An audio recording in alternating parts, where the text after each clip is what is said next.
place to go for all your needs for spirits and cigars. That's Wall to Wall Wine and Spirits on North 27th Street in Lincoln.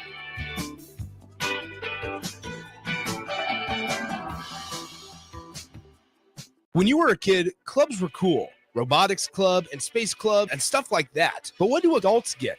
Book clubs and quilting clubs? Nah, forget that. How about margarita clubs and old-fashioned clubs? Get to Upside Bar and Lounge for the best clubs in town. Try all 10 varieties of Upside margaritas or old fashions and take home a free souvenir glass. Grab the whole crew and pair it with Taco Night on Mondays or Whiskey Wednesdays. Upside Bar and Lounge at 29th and Pine Lake. Have you been injured in an accident and don't know where to turn? You need an attorney you can trust to handle your case with professionalism and compassion. The attorneys at Liberty Law Group understand that a call to an attorney is a call for help. If you've been injured, we want to help you. Liberty Law's experienced attorneys are committed to the pursuit of justice for those injured. Call Liberty Law and find out how we can help you get the compensation you deserve. Call 877-42-LIBERTY. Call the trial attorneys you can trust. 877-42-LIBERTY. Hey there, this is Paul Scheel, owner of High Electric. I want to thank our friends and loyal customers and introduce High Electric to those looking for a new electrician. We've been serving the Lincoln and Omaha area for over 30 years, from design to install, upgrades, and repair. If you are a homeowner or a small business needing some electrical work, call us at 402-466-6606 or check us out at hyelectric.com. We look forward to hearing from you. Are you looking to upgrade or improve the garage door on your home? This is Cameron Hall of Doors Plus. At Doors Plus, we guarantee to offer a wide selection of options from 5 leading garage door manufacturers as we deliver a free estimate, exact measurements, and rapid installation with a 3 to 5 week time frame. When you choose Doors Plus for your residential garage door needs, you'll work with our experienced technicians and be ensured that your new door seamlessly complements your home. Give us a call at 402-590-5800 or visit us online at DoorsPlusLLC.com. Doors Plus, garage doors, and more. Schweizo Construction is now hiring for skilled craftsmen, steel erectors, concrete workers, and general laborers. Schweizo Construction offers great benefits like premium wages, health and dental insurance, paid holidays and vacation, 401k with company match, life insurance, and disability insurance. They pride themselves on a legacy of 40 years built on integrity and trust. Joining their team means becoming part of a family that values hard work, dedication, and mutual respect. Apply today at Schweizo.com. That's SCHWISOW.com. Link to Literacy's 3rd annual Wordstock event will be at Antelope Park on Saturday, August 23rd from 10 a.m. to 1 p.m. It's a community book swap festival with fun for the entire family and for all ages. Enjoy food trucks, kids' activities, a reading corner with celebrity narrators, including Brian Halpin, President and CEO, Director of Parks and Recreation, UNL athletes, and more. And of course, free books for all kids and adults. Go to linktoliteracy.org to get the full story and then make your plans to attend Wordstock. This is Lincoln's home for sports talk on the FM dial. Also online at theticketfm.com. On the internet. KNTK FM Firth, 93.7 The Ticket. Live from the heart of Lincoln, America, welcome to Ticket Weeknights on 93.7 The Ticket and theticketfm.com. Welcome into Ticket Weekend. Sauce Norman here running the board for the next few hours. Lots to get to here this evening. Got a lot of fun stuff lined up for you. If you want to be a part of any of the shows, as always, you can do that. 402-464-5685. But without further ado, for the next hour, Kaylee Denker, Bellevue University. Show's yours. All right, today I'm here with Jake, and it's our strength and conditioning coach at Bellevue. But first, Jake, just tell us a little about yourself. That's good to be here. So I've been a strength and conditioning coach since 2015 now. So we're pushing 10 years. And so I've been the head strength conditioning coach at Bellevue University. I got hired there in 2020 and spent a little bit of time in Hawaii last year, but I've been really just taking over at Bellevue and getting y'all stronger. And I do all 12 teams there at Bellevue, and it's just exciting. It's good to be here. Yeah. Talk about like how you grew up, where you grew up, and how you got to Bellevue originally. So I'm actually born and raised in Bellevue, Nebraska. So I'm a baseball player. So I played Millard West High School, and then I actually went to Nebraska Kearney Played 1 year there, and then I transferred over to Bellevue University, and that's kind of how I got involved with Bellevue sports, and played 3 years there under Dwayne Monlux and Mike Evans. Had some good years there, and then really just after I got done playing at the college level, I got a business degree, kind of went out into the business world, uh, and then spent like 2.5 years and realized that sitting behind a desk and doing Excel sheets wasn't my thing, and I decided to take a leap into personal training, which grew into strength conditioning, just because as an ex-athlete, I wanted to help athletes obviously get better and improve in their sport. So I wanted to make that jump from personal training to strength conditioning, and luckily Bellevue gave me an opportunity, Dwayne Monlux, to come kind of help out with uh, their off season, and gotta yell at the guys a little bit, critique a little, weightlifting form. Necessarily didn't write the workouts, but we had such a good year that after that year, he kind of said, "Hey, come aboard, write some workouts for us." And the rest is history. I grew in with them, and 4 years later, we did good. We had multiple trips to the NAI World Series, and got hired on to be the head strength coach at Bellevue University after all of that. So Wow. that's your long story short. Yeah, and then just talk about like what a typical day in the weight room looks like for you. You do like 12 teams, so I'm sure that's hard to kind of balance everyone. So what does that look like for you?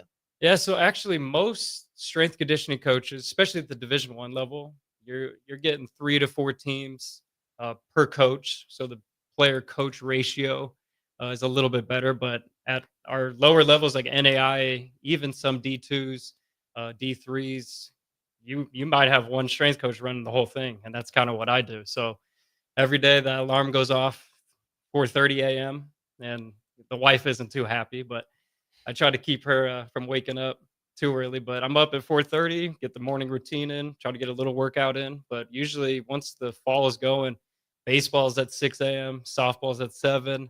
You get kind of a little bit of a break, and then you have the afternoon groups from like 1 to 5. Basketball, volleyball, soccer, golf, you name it. It just depends day to day what the schedule's like. But it's a grind, but obviously I love it, and I wouldn't be doing it and putting all this effort in if, obviously it wasn't a passion and love of Mhm. mine.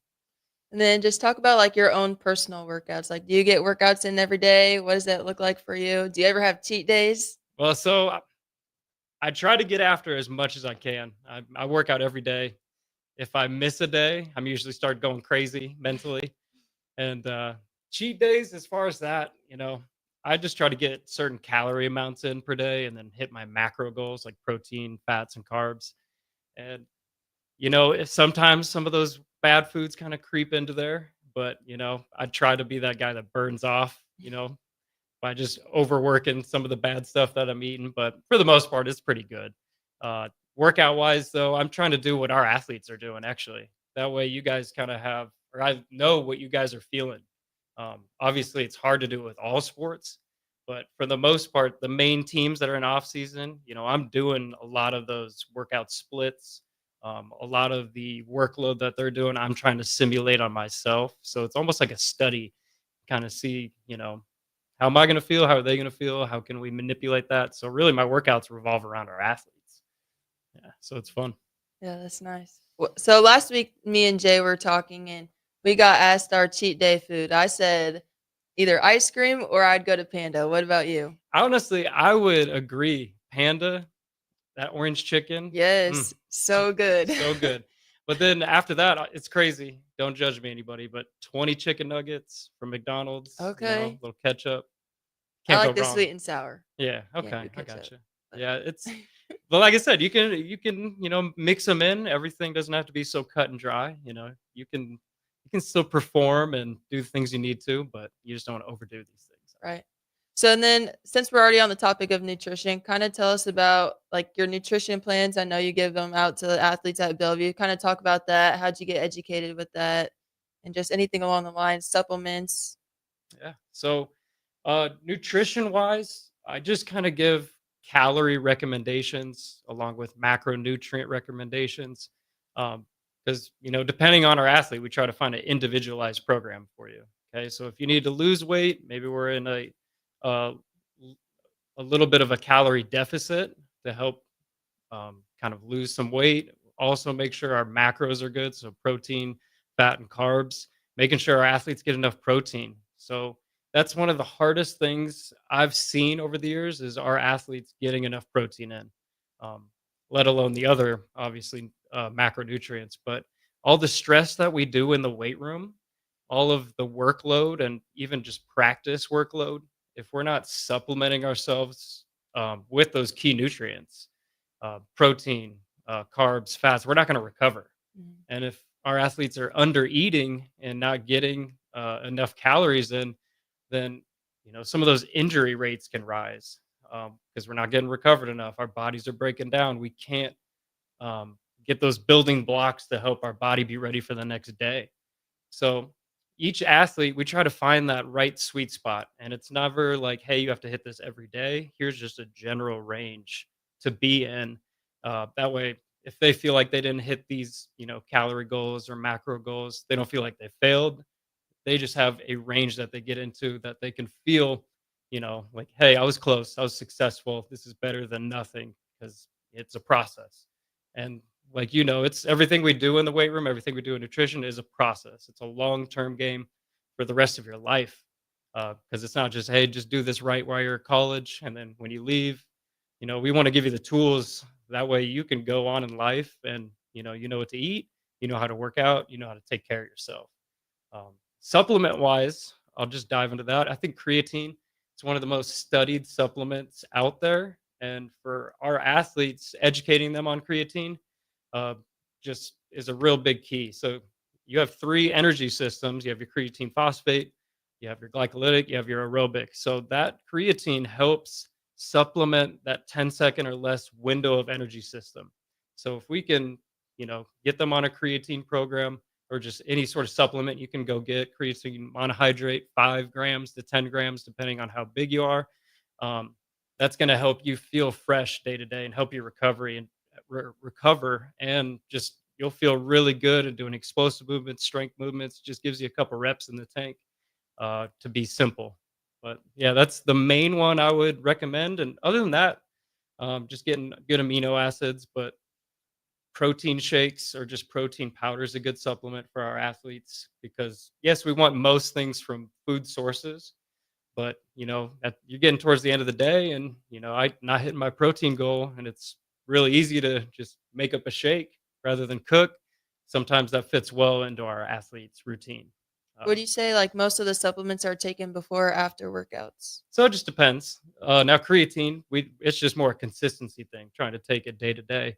I recommend to our athletes, hey, let's shoot for protein and carbs within that 2-hour window after you work out, just because it's a little metabolic window. But really, it's trying to hit these numbers on the grand scheme of a full day. So, if as far as like pre-workout for our athletes, now I love pre-workout. I love caffeine before my workout. We want to find what fits best for that athlete. So, am I going to tell our athletes, hey, go pound energy drinks and get pre-workouts? Not necessarily, just because we want to have healthier habits that they can sustain long term. But a little caffeine once in a while doesn't hurt nobody. Sorry to interrupt. Are you telling me my Diet Mountain Dew is a sports drink? Not necessarily. Dang it. I wouldn't So say close. it qualifies, but hey, if you love Mountain Dew, you love soda. I do. I'm a Pepsi guy, so My man. I can't say, hey, I'm perfect, on all my drinks, or like just water and sports drinks. You gotta have some soda once in a while. I'm not a like black and white. Everything's this way or that way. Gotta have a little bit of leniency, right? Okay. And kind of just talk about like hydration, sleep schedules. What else like can benefit different athletes? Yeah. So as far as sleep schedules, this is another one that a lot of our athletes struggle with. Because when you're at that age, you're in college age, it's easy to want to stay up to that midnight, 1 a.m. Because really you have a full day. So a lot of our athletes, I notice they're trying to scrape some alone time for themselves. So it's easy to like kind of stay up, and basically that bleeds into your night's sleep. And our athletes, if we could get a good solid, 7 to 9 hours, like that's a nice sweet spot. The nine's obviously going to be tough, but once we start getting into that 5 or less, it goes along with the nutrition. It's like, are we recovering? Are we getting, the right process for ourselves to recover? So lacking on sleep and then you lack on nutrition, then you're just asking for something to go wrong or just not even feel your best and not perform your best. And then in turn, you're not having a good day on the court, field, or even golf course or whatever sport you play. Yeah. Nice. And then how closely do you work with coaches at Bellevue? So coaches, it's a daily kind of communication. So we're working around practice. We're trying to set up schedules for our off season, in season, even preseason. Um, so it's a daily kind of, hey, can I get the team in today for some recovery? Hey, we're canceling because there's a team event. It's just a daily manipulating the schedule. But once we're in like actual off season, uh, there's very little break from that. So we are constantly lifting through that off season and preseason. But once season comes, especially soccer. They have a game. They're communicating, hey, when can we get in for a recovery session? Which I actually do yoga with our athletes. So some of our recovery days are yoga based, and we're just really adding mobility to yoga. So it's like a blood flow, movement flow. But that's something we have to communicate with our coaches day to day to kind of set up these sessions. Right. Talk about some other recovery methods that you would use.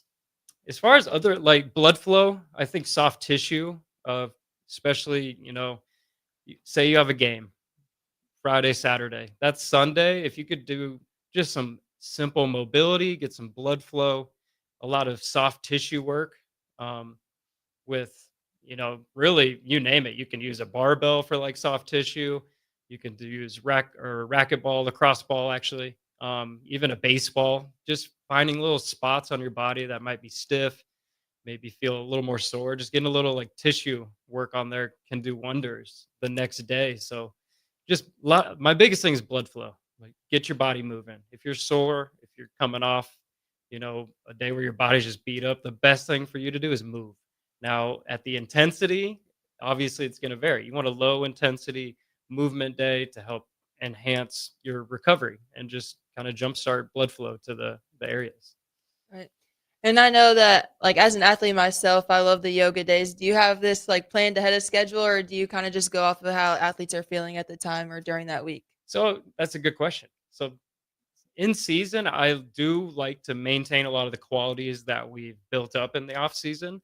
So we'll try to find that right balance of, hey, we're gonna stress you in the weight room a little bit in a good way, but also we know when you guys are coming off a rough road stretch where you guys had a 9 hour drive, and maybe it's best for us to pull back a little bit, do a little more mobility, yoga based movements. I really, especially as a strength coach, if you're not really asking your athletes how they feel day to day every time you see them, because there's days I've like scrapped everything we were going to do based on how we looked and how we kind of communicated with me. And that's big because you don't want to just keep forcing your athletes down, a hole where it's like, hey, we're doing this exact thing every time and not really listening to their needs and what they're feeling. I feel like you're leaving a little bit kind of on the table. And I think it does wonders for our athletes when they know they come in. It's like, hey, it's a yoga day. There's almost like a stress relief. You see it in your face. So that's just stuff that I try to see with you guys and communicate with you guys as we're going day to day. And then talking about some injury prevention, I know yoga is pretty good for some of that, just like relaxing the body a little bit. But what else do you do in the weight room? What different modifications do you use if someone is injured? Yeah, so this happens, pretty frequently. Not saying we're frequently injured, but just having to maneuver around certain people's needs. So if someone's having a little bit of a knee issue or a little tendonitis, maybe we're focusing more on like isometrics, eccentrics, a little more like leg extension based things rather than a big compound movement. We're trying to localize the problem and give them the tools that they need to help that problem along rather than just doing the basic lift that everybody else is doing. So we try to really just like, hey, what are you feeling? Where are you at? And then I have almost like little brackets of like areas that we'll go attack. It's like really it's huge because if we're not addressing these issues and the weak points or the kinks in the chain, then these problems are going to persist. And yeah, we want rest, but we also want to give them enough stress, good stress to help this problem go away and we get stronger and we have better movement, uh, technique, strength, building the muscles up around it. That's something we see all the time is we just have to really individualize with our athletes. And then just talk a little bit more on like just not necessarily injury prevention, like what you're doing in the weight room, but what athletes should do outside. And do you ever help them with outside of the weight room stuff, like giving them different exercises, or is that mainly for the athletic trainers? So we kind of work, me and the athletic trainers, we work hand in hand. So especially I'll even dive into like when our athletes leave for summer break or, winter break, things like that. Um, when I talk with our athletic training staff, if we're in different stages of ACL, protocol, like what months they're at, um, and they eventually get handed over to me, and obviously there's communication there, and we kind of overlap to obviously make the athlete keep progressing in their journey because they get to a good enough point where it's like, hey, I can take them now. Um, but if athletes, they're outside of the weight room and maybe you're on summer break and I have them usually just video what do you have available to you, and I'll write them up their own program while they're away from the facility.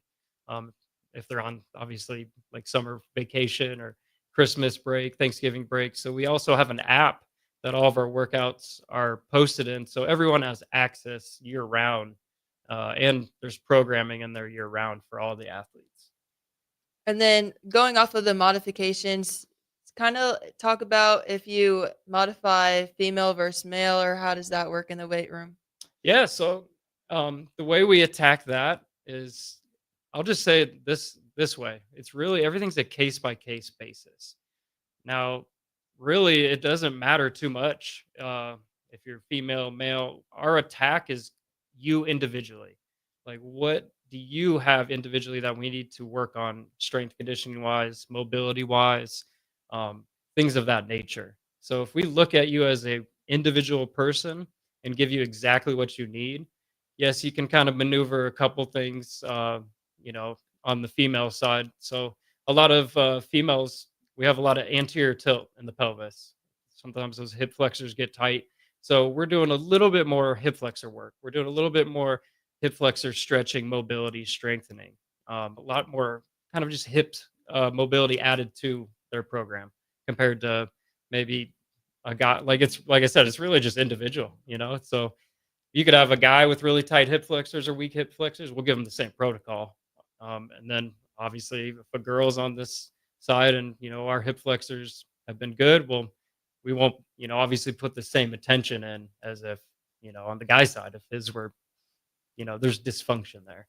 So look at it. I just look at it like you are your own individual person. How can we help you to get better? Mhm. And then obviously Bellevue's an NAI school, but you've also been at a D1 school. Does the workout program change at all, or did it pretty much stay the same when you were at both places? So yes, I was at Hawaii, the University of Hawaii last year.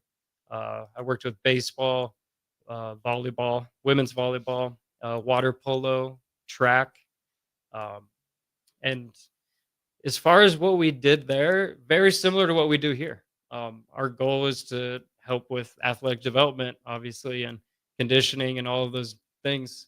Now, what I see is maybe, there's more depth at the D1 level. There are, a little better athletes in some cases, but we've also had at NAI at Bellevue athletes that played D1 and came to us, whether just any situation that brought them to us. So it's not a crazy, jump in terms of what we do or anything different. It's just attacking case by case and trying to get each team obviously as good as we can.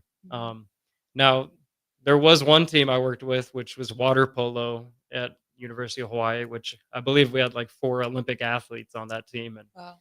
it was pretty crazy just seeing what they could do compared to what I've seen in the past. I just am in awe sometimes of what some of our athletes can do, and it's been at the NAI and Division 1 level. So I think there's good in both. Let's go ahead and go to break right there. We'll pick up the conversation when we return to Ticket Weekends right after this. Select Plumbing and Utility has been serving Lincoln and the surrounding area for 14 years, and they're not slowing down. Select Plumbing and Utility handles all your plumbing needs, from faucets and water heaters to full renovations, and they can even help with your heating and cooling needs. They're also Lincoln's underground experts, repairing and replacing broken underground water and sewer lines since day one. Contact Select Plumbing and Utility today at 402-560-6197, assuring excellence in every situation, opportunity, and challenge. That's 402-560-6197. Saturday.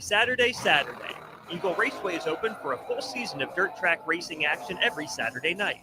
Don't miss the epic battles on the high banks of Eagle Raceway each Saturday between the Nebraska Septic Sprint Cars, Nebraska Lottery Modifieds, Avid Realty Sport Mods, Valentino's Hobby Stocks, and A1 Iron Stock Cars. Let's go racing. Eagle Raceway, just 10 miles east of Lincoln on O Street. Check out the full schedule at eagleraceway.com. Are you ready for a new opportunity? Check out Sandhills Global. Join a dynamic team where your skills are valued and your career can soar. We offer full-time positions with a 4.5-day work week, competitive pay, excellent benefits, and a positive work environment. From IT and marketing to sales and finance, we're looking for talented individuals just like you. Apply today at sandhills.jobs and take the first step towards an exciting future. That's sandhills.jobs. Don't wait, apply now. Have you been injured in an accident and don't know where to turn? You need an attorney you can trust to handle your case with professionalism and compassion. The attorneys at Liberty Law Group understand that a call to an attorney is a call for help. If you've been injured, we want to help you. Liberty Law's experienced attorneys are committed to the pursuit of justice for those injured. Call Liberty Law and find out how we can help you get the compensation you deserve. Call 877-42-LIBERTY. Call the trial attorneys you can trust. 877-42-LIBERTY. Start your Sundays off right with Jeff and Nicole Essink on Fitness Fanatics. Jeff and Nicole discuss health and wellness, how to achieve fitness goals, and more through the life of gym owners and gym goers. It's Fitness Fanatics from 9 to 11 a.m. on Sundays on 93.7 The Ticket and theticketfm.com. Are you looking for an exciting new way to put your skills to work? Explore new career options in the fintech industry at Currency, a Sandhills Global company. We offer full-time positions in financial sales, compliance, operations, and other fields. We also offer a 4.5-day work week, an attractive benefits package, and opportunities for advancement. Put your motivation to work and grow with us at Currency. Visit gocurrency.com/careers to learn more. If one of the things running through your mind as a business owner is the recurring worry of possible cyber attacks, you can let out a sigh of relief. Hamilton Business Technologies has you covered. As the official business IT partner of the Huskers, we offer real-time threat monitoring, advanced security protocols, and more to keep your data safe from harm. We care about the success of Nebraska businesses and communities like yours. Learn how we can help you at hamiltonisbusiness.com. Hey there, this is Paul Scheel, owner of High Electric. I want to thank our friends and loyal customers and introduce High Electric to those looking for a new electrician. We've been serving the Lincoln and Omaha area for over 30 years, from design to install, upgrades, and repair. If you are a homeowner or a small business needing some electrical work, call us at 402-466-6606 or check us out at hyelectric.com. We look forward to hearing from you.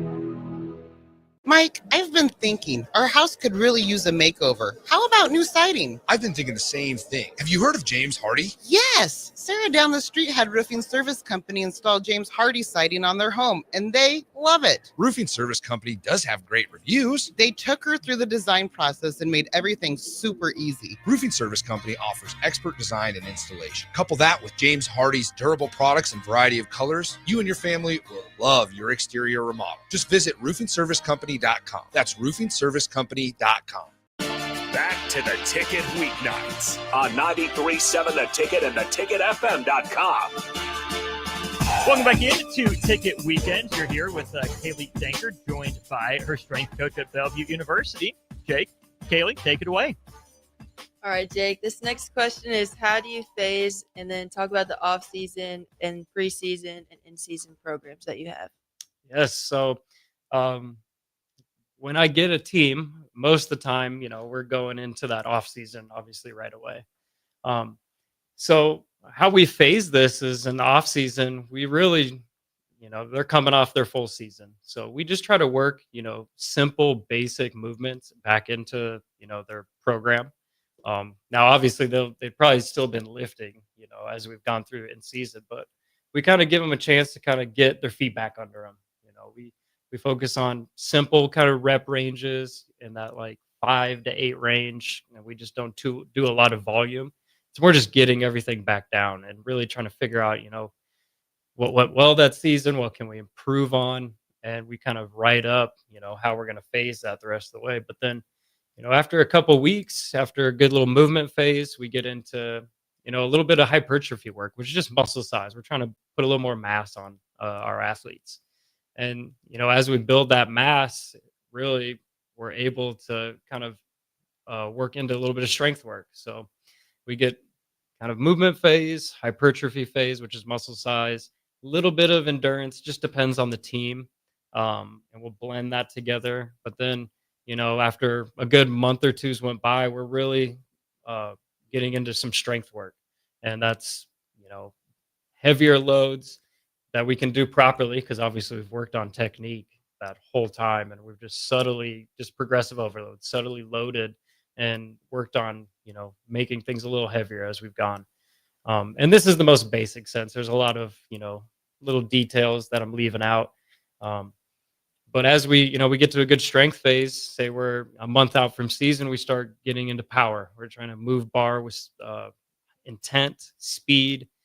We're trying to find, that like sweet spot of still lifting heavy, still doing some hypertrophy work, but also we're trying to simulate what's going on the court or whatever sport they feel or they play. So that power work, we're doing a little more plyometrics. We're doing our Olympic lifts, and we're trying to progress those even more. And just like I said, different variations of plyometrics that work ourselves into the season, because we need to jump. Every athlete needs plyometrics.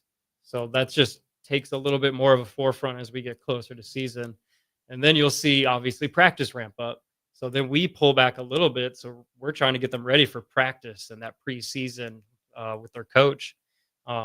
So as we pull back, we kind of just go more lower volume, little bit of load, just kind of making sure our strength is in a good spot. And with our athletes, we have a little bit of a spectrum that we try to be in. So as they come in, maybe they're a freshman, sophomore, our goal, on some of our bigger lifts is 1.7 to maybe 2 times our body weight in terms of the load we're looking for. Okay. Once we achieve these, these metrics, then we don't really force strength work as much, because our athletes, once they've gotten to a certain level of strength, the programming it takes to try to get stronger off that would take up the whole hour, or just it would take a lot of the forefront. And we don't need to keep pounding strength when our athlete's strong enough. And that's a big thing I think a lot of strength coaches are learning, and it's really something that, it's getting out there more. Is like, hey, we don't need to chase strength all the time. We don't. Your body, your nervous system gets beaten down if we're just always lifting heavy every week and through the season, to the point where it just doesn't feel good to lift. So we pull back on a little bit of strength work as we get close to season. We still sprinkle it in. Now, in season is finding the right kind of dosing for our athletes. So, if we can, it'd be great to get them in 3 times a week. We want to still get some max effort jumps, because in basketball, volleyball, you actually aren't jumping at a max height as much as you think. So us doing that in the weight room can help, maintain vertical, maintain what we've built up. So that's a big thing we do. And then sometimes we'll take the eccentric, which is just the lowering phase, out during in season a little bit, unless they're a high minute players. Sometimes we'll do some eccentrics just to kind of get the body back going, and some isometrics, which is just like holding a position. But we do box squats or step ups. It just doesn't elicit as much soreness in season when we're already getting this crazy workload of them playing their sport. So in season, that's kind of our goal, is finding that right amount to give our athletes so they are not sore from our lifts, and then they have to go to practice and play, and they feel like mentally, my body's sore. So that's a big thing with our athletes is feeling sore going into the game because they want to feel their best. They want to feel like everything is to a T as good as it could be. Even though as an athlete, sometimes it's living at 70%. You're not going to feel 100%, every game week to week. So finding that right blend in season is key, and that's the communication factor. Talking to coach, talking to obviously you guys, and I think we've done a good job. And this year we're going to kind of ramp it up a little bit more because I was only with you guys for couple like maybe 5 weeks before we Yeah. started season. Yeah. And so this year we built up a capacity. We've built up a lot of these things, and we'll be able to maintain it through season more because we're playing the long game. We want to make you guys as athletic and strong as possible.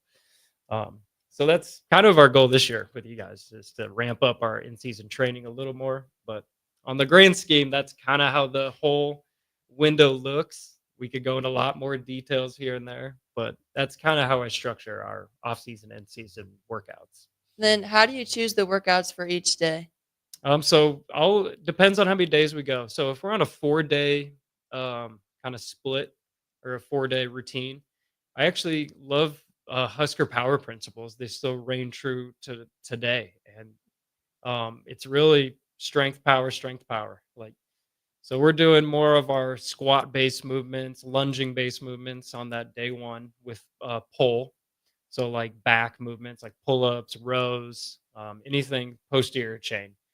Okay. And then that second day, we're looking more, maybe Olympic lift variations, moving the bar fast, but also paired with pressing. So we have kind of our posterior chain pull on Monday, day one, and then we go more power base and push on that day too.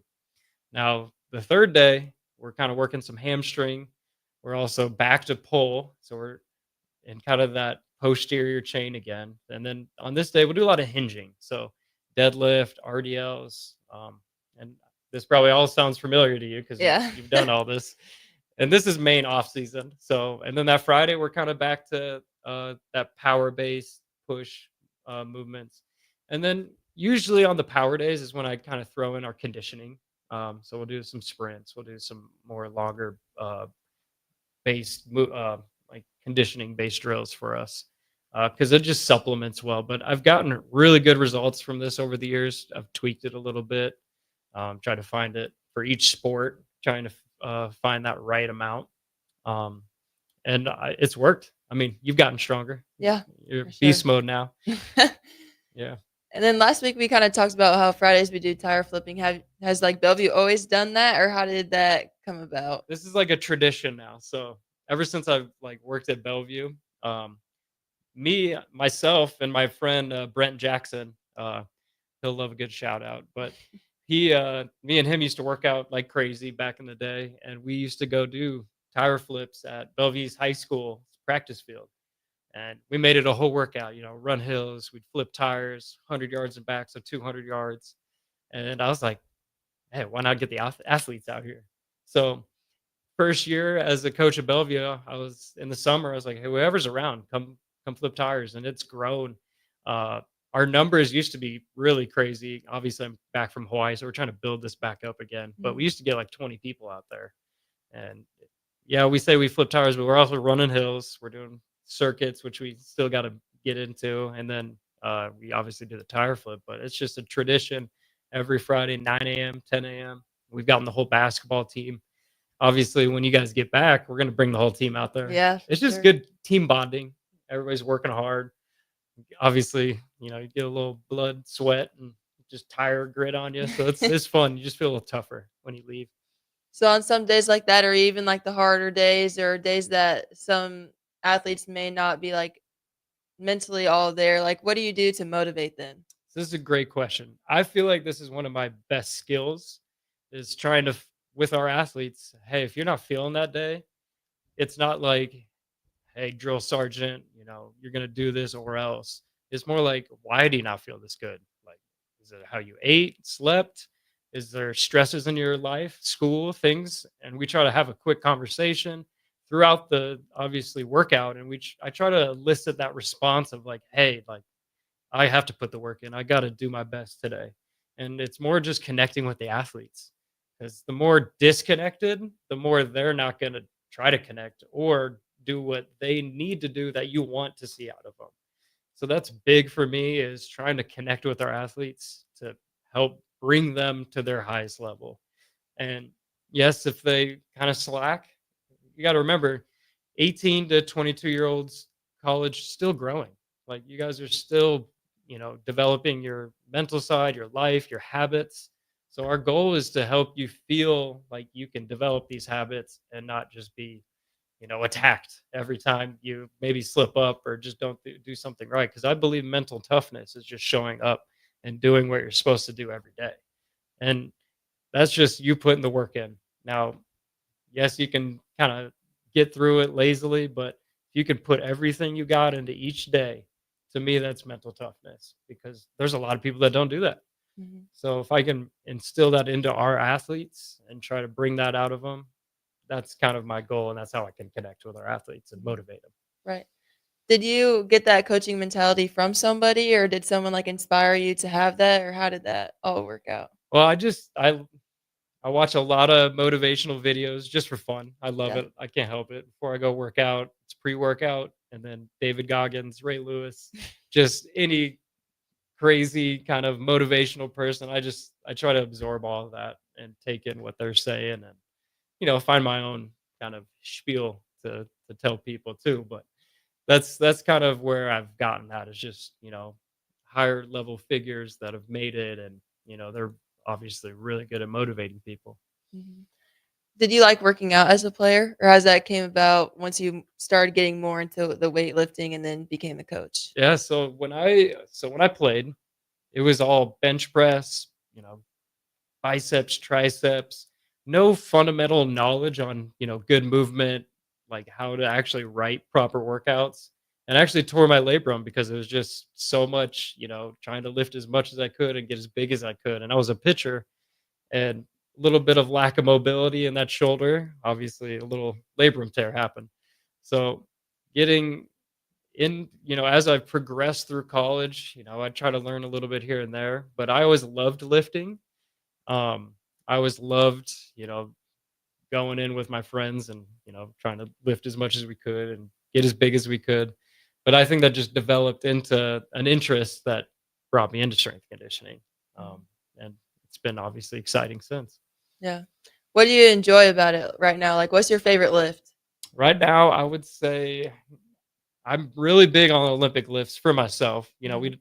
And I'll even dive into how we program some of our Olympic lifts with our athletes. But I would say clean, split jerk, or snatch. Like they might sound like crazy to somebody that doesn't know, what those are, but those are my favorite. And I love doing those, every other day or Mhm. so. What's the hardest one right now? The hardest one, I would say probably snatch because that just takes tons of practice. I need to hit up my buddy Tony Schuster, who runs Heartland Strength, because he's developing some good Olympic athletes up in Omaha. So maybe he needs to help me out a little bit. But that's the tough one right now. Do you ever Uh, go around the workouts that you don't wanna do? Give yourself a different one? like so, if I write something up and I maybe like Yeah, you're like rewrite it or skip it, is that what you're mhm. saying? I have, but I'm trying my best nowadays to kind of stick to what I write. Um, but I will dive into a little like this brought up a good thought in my mind. So with our athletes, our Olympic level movements or Olympic lift variations. So not every athlete. So we do our power days. Not every athlete can clean. They don't have the requisite mobility or flexibility in the wrist, shoulder, lat. These are things we have to obviously assess for, watch out for. Now, if we're doing Olympic lifts that day, we have a new person, we kind of do a quick kind of, hey, can you get into this position? Does it look like I could teach you it? Or is it so far out the window that we're not going to take the time to teach it? Obviously, just because I'm one person and 12 teams. So not every one of our athletes does the exact same power movement. We'll have some athletes doing dumbbell snatch. We have some athletes doing clean, jerk, and it's really just, like I said, depends on the person, case by case basis. So I think that's really just important. I wanted to reiterate that because some people think you just need to throw everybody into the same movements. But with a little bit of one-on-one coaching, usually I can help some people get there, but we're not going to waste our time when we could do different exercises that elicit the same response or adaptation. Yeah. And then what was the process to like become a strength coach, and how have you gotten, like, I guess, what are your goals for the future with Yeah, it? I'll go into both a little bit. So the process to be a strength coach, which I think is booming a little bit, like in the athletics. I think a lot more strength conditioning coach positions are opening up. I know like the pay as a strength coach is improving too. It's just a lot of people are recognizing how important it is to their athletic teams. But the process to get there, you need to have a degree in exercise science or related field. You usually need to have your certified strength conditioning specialist cert. So it's a CSCS. That's through the National Strength Conditioning Association, the NSCA. That's a like 2 to 4 hour seated test with like a 60% pass rate. So, we're not all just like meatheads going to the gym. We actually have to study, learn about programming, learn about anatomy, energy system demands, all of those things. So you need to pass your certification. And then a lot of coaches will go right into either an internship or a grad position, get hands-on experience, because it's hard to get a job in this if you haven't, been unleashed to actually go coach people. And that's a big thing why it's hard to find jobs at the college level is it's hard to find a position to grow into that people have like, hey, here's a day where you can coach the team, or here's some teams that you can coach. And one thing I loved about Hawaii when I was there, Tommy Heffernan, amazing man, he's the head strength coach there. The way they operate their grad assistant program is they give their grad assistants 3 to 4 teams to coach by themselves. And some of these guys, it might be their first time coaching an athletic team. So I think them getting that experience helps them carve their teeth to become a strength coach and get better positions. And I know a lot of good people have came out of there.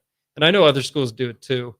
But that's kind of the process to become a strength coach. I think I wouldn't say lucky, but to become a head strength coach at 30 years old for a whole athletic department, I've obviously felt blessed to be able to get that position.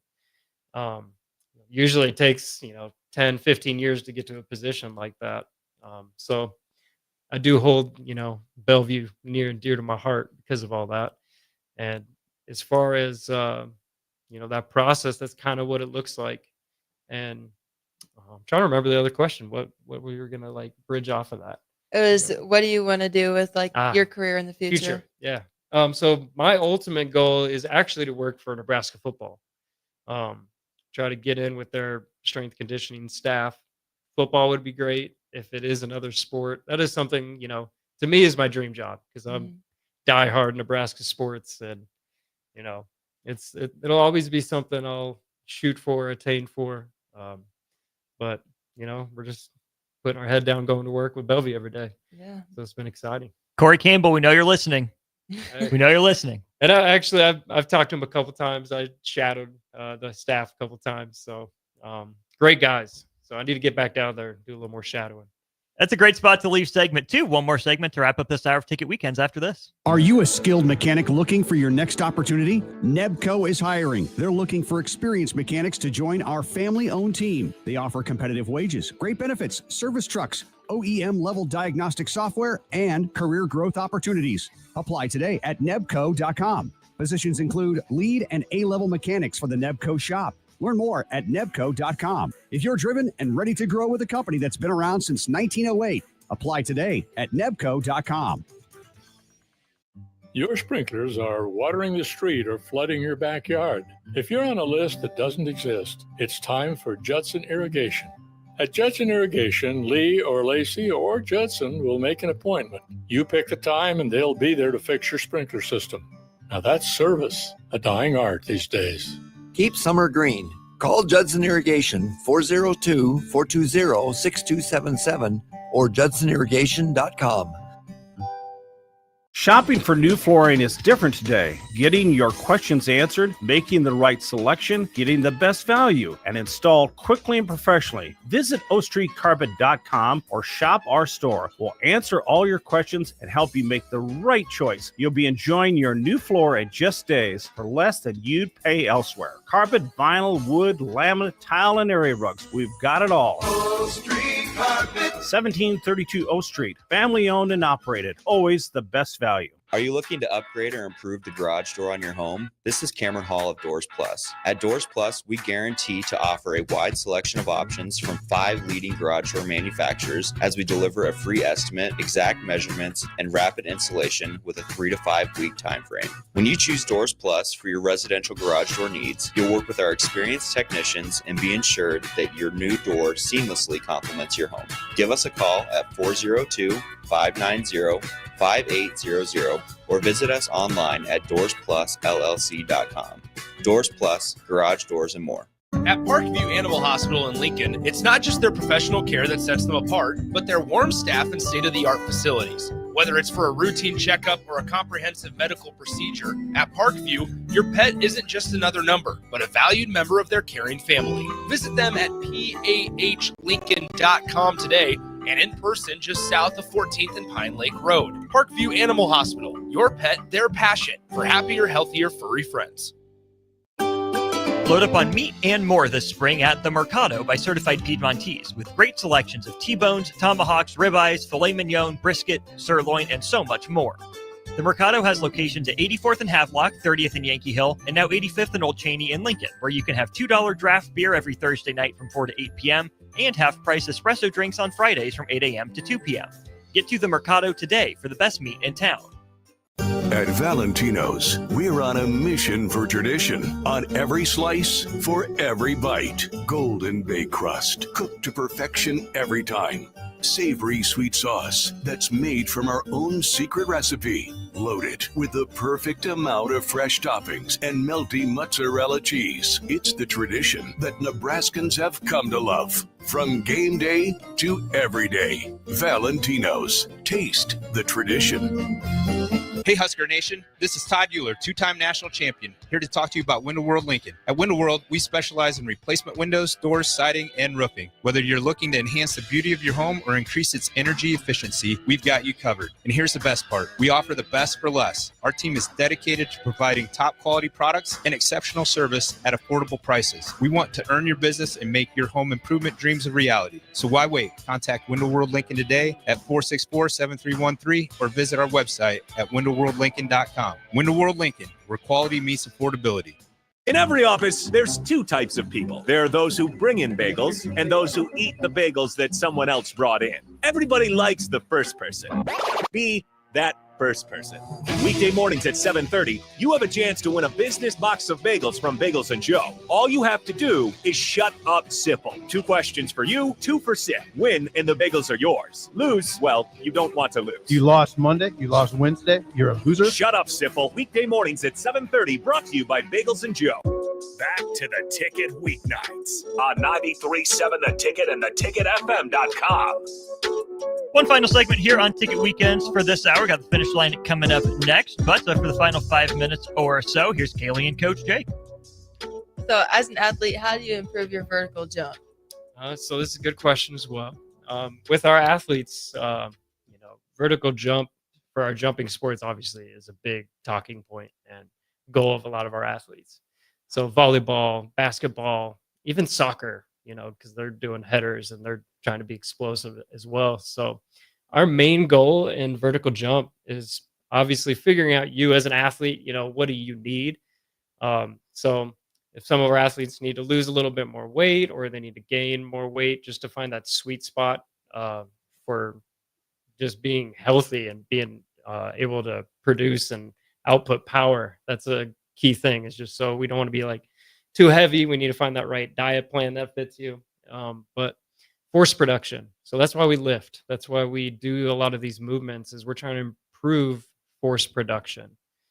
It's not just lift to go say, hey, I'm strong. We're trying to put force into the ground. So that's why we do our deadlift variations, our squat, our lunging. And that is really key into force production. That takes load. So that's why we load our athletes. That's why we build that up so we can improve force output. Now, obviously, that's not the end of the conversation. Plyometrics. You have to jump to get better at jumping. So our plyometric variations are implemented in our warm-up. They're in our day-to-day kind of movements. We're always having jump variations. So like on those power days, that Tuesday, Friday, if we're going Monday, Tuesday, Thursday, Friday, that Tuesday and Friday power days. So our Olympic movements paired with a lot of hurdle jumps, jump-based movements, loaded jumps like quarter squat jumps, trap bar jumps. These are the things that we're trying to help our athletes build tissue integrity, trying to build that springiness, and that's huge. So we're trying to create good tension in our athletes. So if you're not jumping and you only jump a little bit here and there, don't think your vertical jump's going to get necessarily higher. So, but we also have athletes that are so springy, so explosive, that just adding some strength work that they hadn't been doing in the past can make their numbers go up. So that's why it's kind of a cool thing as a strength coach. You'll have somebody that comes in with like a 39-inch vertical and they're like, oh, I've never lifted before. And then we just add a little bit of strength work with them, and suddenly their vertical jumps up 2 inches. Right. As far as, keeping plyometrics with them, obviously we do the same thing, but it's crazy what adding a little bit of lift and load will do to an athlete that's already at an advanced level. So that's kind of our goal for improving vertical jump. Mm-hmm. And then kind of talk about the testing. How often do you test? So for this is a key, obviously, to know if we're getting better. So we usually do some sort of like a pre-test. We'll do like vertical jump pre-test, little pro agility pre-test. We're going to start implementing more like 10-yard dash, sprint movements this year in our testing, because we didn't have the space, because obviously we have a new facility, which I just want to throw out there. At Bellevue University, we have a brand new weight room. It's amazing compared to what we used to have. I think we're like second or third biggest athletic weight room in the state of Nebraska now. Obviously, football at Nebraska dwarfs ours, but we have amazing facilities, and we have more space to test now. So we usually do a little pre-test. We'll do kind of a mid-tier test. We'll still like do some heavy singles on some of our lifts, just so we can, hey, this is where their load is at on bench press or squat or deadlift. That way we can do percentages off of it. We can do our power program based off those numbers. So, we got a pre-test, a mid-test, and then a post-test. Now, some of our sports, like baseball, softball, we do, it's not necessarily, I call it a max day, but our just intensity is crazy on these days because we're trying to do some heavy singles. It's exciting because the atmosphere is insane. And I think baseball this year, they don't know it yet, but if they listen, we're going to do like a midnight lift this year, put a little war paint on, and just get crazy in the weight room on one of these testing days. But no, it's exciting. That's kind of how we do our testing. But just one quick question for you. What is your favorite thing about our weight program, or what is some of your favorite movements? I guess my two favorite movements are probably reverse lunge, which I never liked before this year, and then deadlift. And I like the program. I like it a lot more this year, but I just like how personal you are, and you always make sure that all the modifications are right for us. So that'd probably be my favorite thing about it. Oh yeah, and it's crazy because you could barely do a body weight reverse lunge. Yeah, I could not do a body weight reverse lunge to save my life a year ago. And then we just PR'd 185 pounds. Yep. No big deal. Yeah. Better watch out. Very nice. Kaylee, Coach Jake, well done. Thanks for coming in. Thank you. Thanks for having us. Finish Line comes your way next on 93.7 The Ticket. If the power is out, traffic lights might be too. If you come across a dark intersection, treat it like a four-way stop. See more tips at les.com/safe.